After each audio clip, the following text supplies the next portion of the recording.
કૃષ્ણ બનવા માટે કૃષ્ણને થોડા સમજવા પડે. તમારી સમજ કૃષ્ણ વિશેની શું? પેલું કહેવાય ને કે એ કંઈ બી કરે, એ કદાચ ખોટું બી કરે, પણ તમારે સ્વીકારવું પડે કે ના, એને કંઈક તો સમજી વિચારીને કર્યું છે.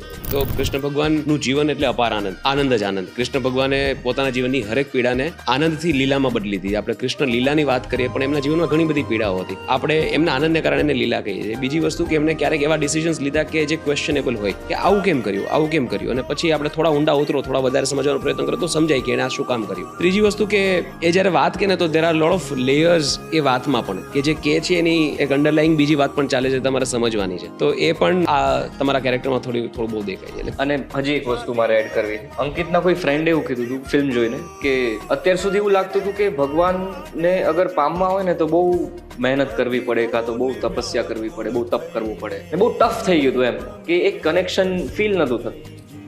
પણ આ ફિલ્મ જોઈને એવું લાગ્યું કે બહુ ઇઝી છે. તમે ખાલી સારું કામ કરશો ને તો ભગવાન તમને મળશે. એટલું ટફ નથી. એ તમારી કદાચ બાજુમાં બેઠા છે, તમારી અંદર છે. એટલે એ જે ઇઝ જે બધાને ફીલ થાય છે ને કે વેરી ઇઝીલી એક્સેસિબલ, એ ફીલ કરાવો. યસ, મેઇન એ ફિલ્મ જોઈને ઘણા લોકોને એવું ફીલ થાય.